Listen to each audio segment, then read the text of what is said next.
Hi friends, welcome back to my channel. ఈరోజు నేను పాలక్ పన్నీర్ రెసిపీని ఎలా చేయాలో చూపిస్తున్నాను. పాలక్ పన్నీర్ని ఒకసారి ఇలా ట్రై చేయండి. చాలా ఈజీగా, చాలా టేస్టీగా, చాలా ఫాస్ట్ కూడా అయిపోతుందండి.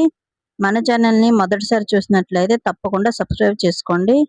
రండి చూస్తున్నా ఈ పాలక్ పన్నీర్ తయారు చేసే ప్రాసెస్. ఫస్ట్గా స్టవ్ వెలిగించి కడాయి పెట్టుకొని అందులో 1/4 కప్ దాకా ఆయిల్ వేసుకోవాలి. ఆయిల్ కాస్త వేడయ్యాక 200 గ్రామ్ పన్నీర్ని ఇలా క్యూలా కట్ చేసి వేసుకోవాలి. ఈ పన్నీర్ అంతాని కూడా లైట్ గోల్డెన్ బ్రౌన్ కలర్ వచ్చేంత వరకు ఫ్రై చేసుకోవాలి. మరీ ఎక్కువ ఫ్రై చేసుకోకూడదు. 2 నిమిషాలు ఫ్రై చేస్తే చాలండి. ఇలా ఫ్రై చేసిన పన్నీర్ అంతాని కూడా ఒక ప్లేట్లోకి తీసి పక్కన పెట్టుకోవాలి. ఇప్పుడు సేమ్ అదే కడాయిలో 3 టేబుల్ స్పూన్ దాకా ఆయిల్ వేసుకోవాలి. ఆయిల్ కాస్త వేడయ్యాక 1 టీ స్పూన్ దాకా జీలకర్ర వేసుకోవాలి. జీలకర్ర కాస్త వేగాక ఇప్పుడు 4 పచ్చిమిర్చిని చిన్న చిన్న ముక్కల్లా కట్ చేసి వేసుకోవాలి. ఈ పచ్చిమిర్చి అంతా కూడా బాగా వేగాక ఒక మీడియం సైజ్ ఆనియన్ని చిన్న చిన్న ముక్కలుగా కట్ చేసి వేసుకోవాలి. హాఫ్ కప్ ఆనియన్ వేస్తున్నానండి. ఒక మీడియం సైజ్ ఆనియన్ తీసుకుంటే చాలా, హాఫ్ కప్ వస్తుందండి. ఇదంతా కూడా బాగా గోల్డెన్ బ్రౌన్ కలర్ వచ్చేంత వరకు ఫ్రై చేసుకోవాలి. ఆనియన్ అంతా కూడా బాగా గోల్డెన్ బ్రౌన్ కలర్ వచ్చేసిందండి. ఇప్పుడు 1 టేబుల్ స్పూన్ దాకా అల్లం వెల్లుల్లి పేస్ట్ ని వేసుకోవాలి. ఈ అల్లం వెల్లుల్లి పేస్ట్ వేసి కూడా ఒక 2 నిమిషాలు ఫ్రై చేసుకోవాలి. ఈ అల్లం వెల్లుల్లి పేస్ట్ 2 నిమిషాలు వేగాక ఇప్పుడు ఇందులో కొన్ని స్పైసెస్ యాడ్ చేసుకోవాలి. రుచికి సరిపడా సాల్ట్, 1/2 టీ స్పూన్ పసుపు పొడి, 1 టీ స్పూన్ కారం పొడి, 1/2 teaspoon garam masala, 1 teaspoon ధనియాల పొడి. ఈ మసాలా అంతా కూడా వేసేసి 2 నిమిషాలు లో ఫ్లేమ్లో ఫ్రై చేసుకోవాలి. ఉప్పు, కారము మీ టేస్ట్కి తగినంత వేసుకోవాలి. మసాలా అంతా కూడా బాగా వేగిపోయిందండి. ఇప్పుడు 3 మీడియం సైజ్ టమాటాలని ఇలా చిన్న చిన్న ముక్కలుగా కట్ చేసి యాడ్ చేసుకోవాలి. టమాటాలన్నీ బాగా సాఫ్ట్ అయిన వరకు కుక్ చేసుకోవాలండి. ఈ టమాటాలని 2 నిమిషాలు మూత పెట్టేసి వదిలేయండి. టమాటాలు ఫాస్ట్గా మగ్గిపోతాయండి.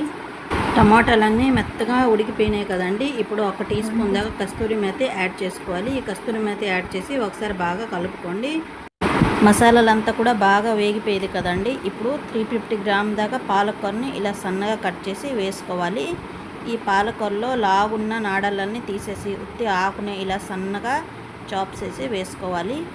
పాలకూర వేసాక 2 నిమిషాలు హై ఫ్లేమ్లో ఫ్రై చేయండి. ఇప్పుడు ఇందులో 1/3 కప్ దాకా వాటర్ వేసుకోవాలి. వాటర్ వేసేసి ఒకసారి బాగా కలుపుకోవాలి. ఇవంతా కూడా బాగా కలిపేసి 10 నుండి 12 నిమిషాల దాకా మూత పెట్టేసి లో ఫ్లేమ్లో ఉడికించుకోవాలి. పాలకూర అంతా కూడా బాగా సాఫ్ట్గా ఉడికిపోవాలి. 10 నిమిషాల తర్వాత చూస్తే మన పాలకూర అంతా కూడా మెత్తగా ఉడికిపోయిందండి. ఇప్పుడు ఫ్లేమ్ని హై ఫ్లేమ్లో పెట్టేసి ఈ పాలకూర అంతాని కూడా ఒక 4-5 నిమిషాలు బాగా ఫ్రై చేసుకోవాలి. 5 నిమిషాలు బాగా ఫ్రై చేశాక ఇప్పుడు 2 టేబుల్ స్పూన్ దాకా క్రీమ్ని యాడ్ చేసుకోవాలి. మీ దగ్గర ఫ్రెష్ క్రీమ్ లేకపోతే మీరు పాల మీద వస్తుంది కదండి మలాయి, ఆ మలాయిని కూడా యాడ్ చేసుకోవచ్చు. ఈ ఫ్రెష్ క్రీమ్ వేసి కూడా ఒక 2 నిమిషాలు ఫ్రై చేయాలి. ఇప్పుడు దీంట్లో మళ్ళీ 1/3 కప్ దాకా వాటర్ వేసుకోవాలి. ఈ మసాలాలంతా కూడా ఒకసారి బాగా కలుపుకోవాలి. ఇప్పుడు మనము ముందుగా ఫ్రై చేసి పెట్టుకున్నాం కదండి పన్నీర్, ఆ పన్నీర్ ముక్కలన్నీ కూడా దీంట్లో యాడ్ చేసుకోవాలి. ఈ పన్నీర్ ముక్కలన్నీ కూడా యాడ్ చేసేసి 5 నిమిషాలు లో ఫ్లేమ్లో ఉడికించుకోవాలి. పన్నీర్ యాడ్ చేశాక ఎక్కువ ఉడికించే అవసరం లేదండి. ఎక్కువ ఉడికిస్తే మన పన్నీర్ రబ్బర్ లాగా సాగుతుంది. అందుకే 5 నిమిషాలు ఉడికితే చాలండి. ముందే మన మసాలాలన్నీ కూడా బాగా వేగిపోయినాయి. 5 నిమిషాలు మూత పెట్టేసి లో ఫ్లేమ్లో ఉడికించుకోవాలి. 5 నిమిషాల తర్వాత మూత తీసి చూస్తే మన పాలక్ పన్నీర్ అయిపోయిందండి. ఇప్పుడు దీంట్లో మనము 2 పచ్చిమిర్చిని ఇలా స్లైస్గా కట్ చేసి వేసుకోవాలి. ఇంకా సన్నగా కట్ చేసిన కొత్తిమీరని కూడా యాడ్ చేసుకోవాలి. పచ్చిమిర్చి, కొత్తిమీర వేసాక ఒకసారి బాగా కలుపుకోండి. అంతేనండి, మన పాలక్ పన్నీర్ ప్రిపేర్ అయిపోయింది. చాలా ఈజీగా, చాలా ఫాస్ట్ కూడా అయిపోతుంది. రోటీ, చపాతీ, butter naan, fried rice, biryani దేంతో అయినా సూపర్ కాంబినేషన్ అండి. చాలా ఫాస్ట్గా అయిపోతుంది. చాలా ఈజీ ప్రాసెస్ కూడా. మీరు కూడా తప్పకుండా ఈ పాలక్ పన్నీర్ని ఒకసారి ట్రై చేయండి. మరి ఎలా ఉందో మాకు కామెంట్ చేయండి. మా రెసిపీ నచ్చితే, మా వీడియో నచ్చితే మా ఛానల్ని సబ్స్క్రైబ్ చేసుకోండి, లైక్ చేయండి, మీ ఫ్యామిలీ ఫ్రెండ్స్తో షేర్ చేసుకోండి.